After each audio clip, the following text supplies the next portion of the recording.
Hey guys, welcome back to RNG Small Ball, and today I'm giving my thoughts on everything that's happened in basketball this past month.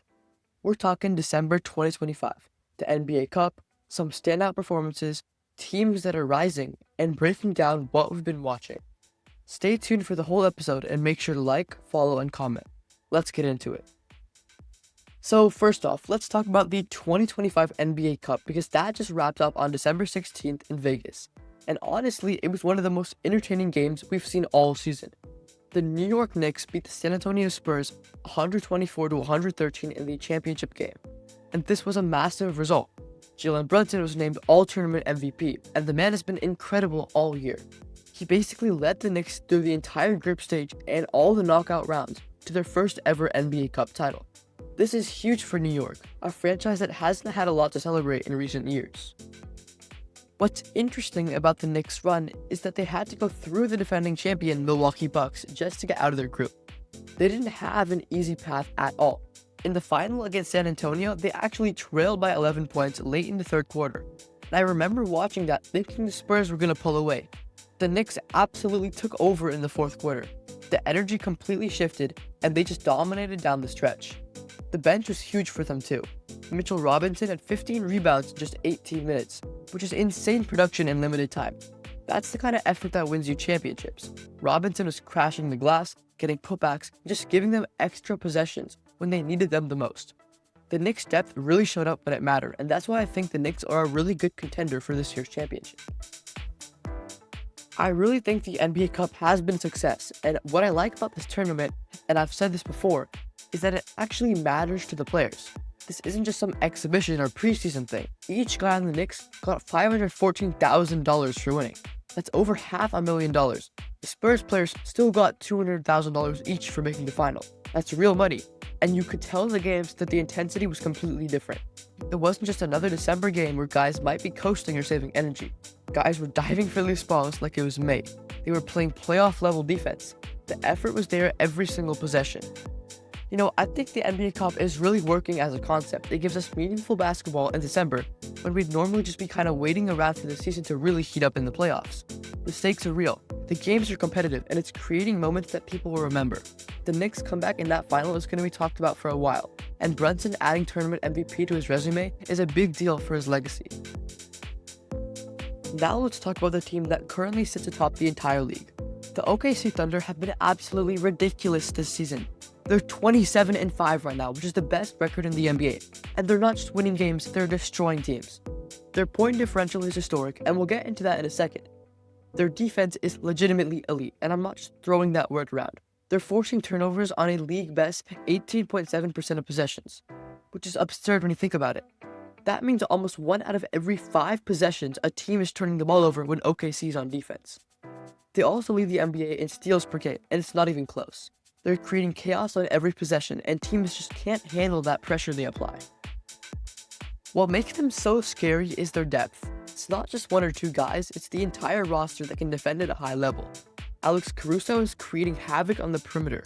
Every time he's on the floor, point guards are uncomfortable. He's getting into passing lanes, he's picking pockets, and he's just making life miserable for opposing ball handlers. And then in the paint, Isaiah Hartenstein has been the missing piece they needed. This is the reason why they didn't win before 2025. He's averaging a career-high defensive rebound percentage, and he's giving them that size and physicality they lacked in previous years. When you combine elite perimeter defense with solid interior defense, you become really hard to score against. But we need to talk about Shai Gilgeous-Alexander because this guy is the MVP frontrunner right now, and honestly, I don't think it's particularly close. He's averaging 32.7 points per game and leading the entire league in scoring. What's crazy is how efficient he is while putting up those numbers. He's not jacking up 30 shots a game to get there. He's picking his spots, getting to the free throw line, and just dominating in the mid-range game when nobody can stop him. Here's a stat that's kind of ridiculous. Shai has sat out the entire fourth quarter 17 times this season because the Thunder are blowing teams out so badly. Think about that. Their best player, their MVP candidate, has had to sit down for the entire fourth quarters 17 times because the games are already over. That is not just dominance from him individually. That's team dominance, and it makes it even better that Shai's averaging 33 points per game when he's not even playing the fourth quarter most of the time.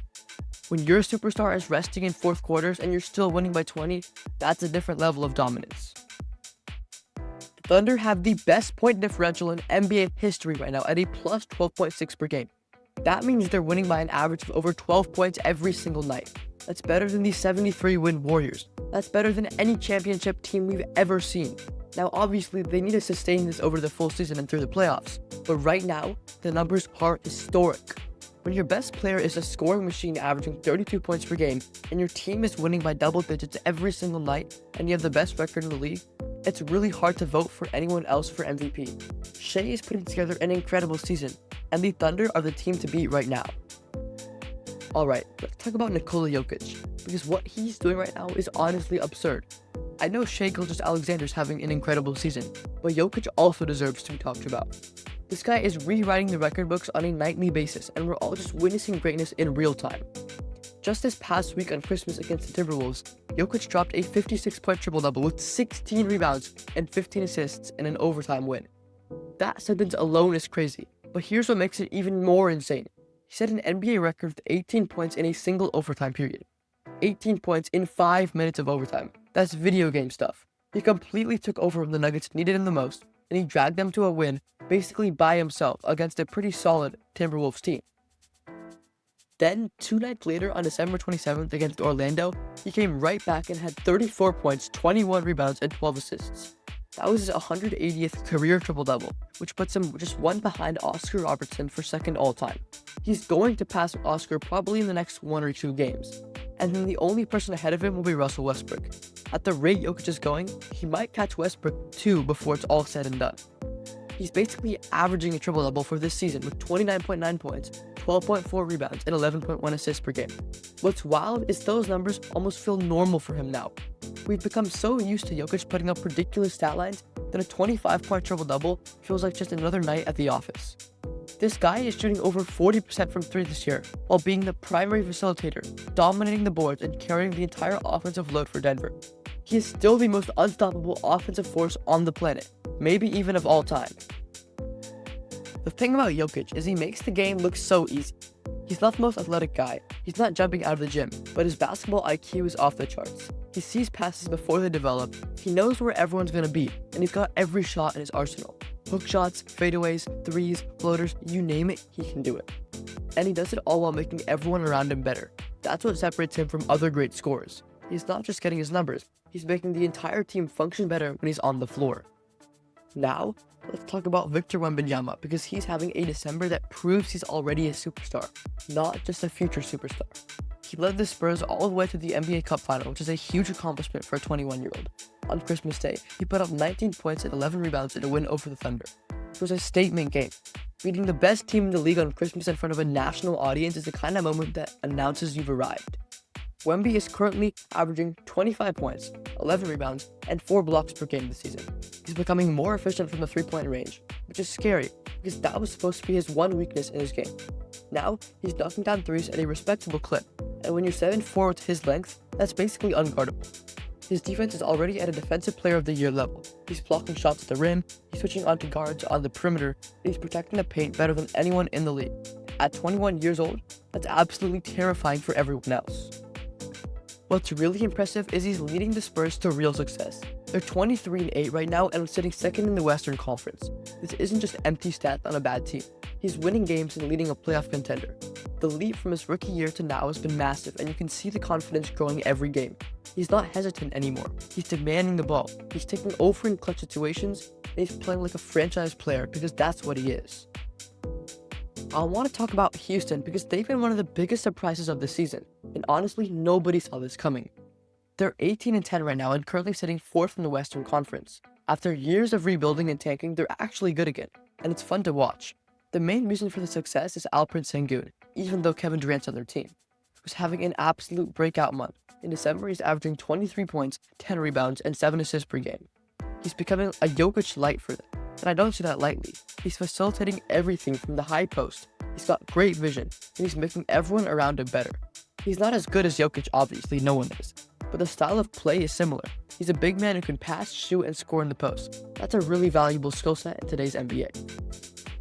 Ime Udoka has them playing top-tier defense, which is huge. Udoka brought that Boston mentality with him, and these young guys have bought in completely. They're scrappy, they're physical, and they don't give up easy baskets. Combination of Durant and Sengun's offense and Udoka's defensive system has made them legitimately a playoff threat. They're not just sneaking into the 8th seed, they could actually do some damage in the postseason if they keep this up. Now, over in the Eastern Conference, we need to talk about the biggest story of the season, the Detroit Pistons. They're currently 24-8, which is first in the entire Eastern Conference. Let me repeat that. The Detroit Pistons are in first place in the East. If you told me that before the season, I would have laughed, but they're for real, and it's not a fluke. Cade Cunningham won Eastern Conference Player of the Month for October and November, and he's been absolutely incredible. He's leading this team on both ends of the floor, and he's playing with maturity that you don't usually see for young players. The Pistons have found their franchise guy, and they're building something special around him. They play hard, they defend, and they're winning close games. Those are all signs of a team that's figuring it out. Meanwhile, the Cleveland Cavaliers are at 17-15, which is solid but not as dominant as they've been in past seasons. They've dealt with some inconsistency lately, some injuries, and they're just trying to find their rhythm. They're still a good team, but the East feels more wide open this season than it has in a while. The Pistons being on top is proof of that. What I love about this season is the parity. You've got young teams like Detroit and Houston rising up. You've got the Thunder dominating in the West. You've got the Spurs with Wemby competing for a top seed. The league feels competitive in a way that it hasn't in years, and that makes every game more meaningful. Finally, we have to talk about the elephant in the room, and that's the Anthony Davis situation in Dallas and the remnants of the blockbuster trade that shocked everyone. In a massive twist last season, AD became a Maverick and Luka became a Laker. This was one of the biggest trades in NBA history, and we're still seeing the fallout from it. On Christmas Day, AD had a scary moment when he exited the game against the Warriors with right groin spasms after just 11 minutes. This has been the story for Dallas all season.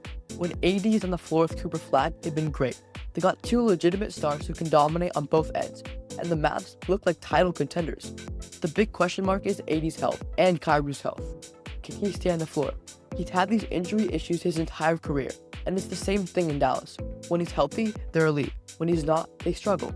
Cooper Flag has been fantastic in his rookie season, by the way.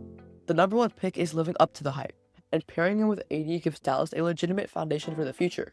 But they need AD on the court consistently for this to work. Those groin spasms on Christmas were concerning, and it's something Dallas fans have to be worried about going forward. Meanwhile, the Lakers at 20-10 are trying to integrate Luka Doncic alongside LeBron James, which has been a fascinating experiment to watch. On paper, putting two of the best playmakers in the league together should work perfectly. In practice, it's been a little clunky at times. Both guys are used to having the ball in their hands constantly, and they're trying to figure out how to coexist. Some nights it looks great, some nights it looks forced, but they're 20-10, so they're winning more than they're losing. The talent is obviously there. Luka is a generational player, and LeBron at 40 years old is still playing at an all-star level. The question is, can they figure out the chemistry before the playoffs? And can they build enough around them to make a real run? The West is so stacked this year that even with two superstars, there are no guarantees.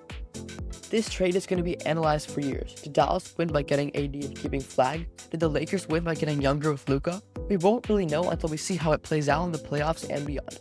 But it's been much-watched basketball trying to see how both teams adjust.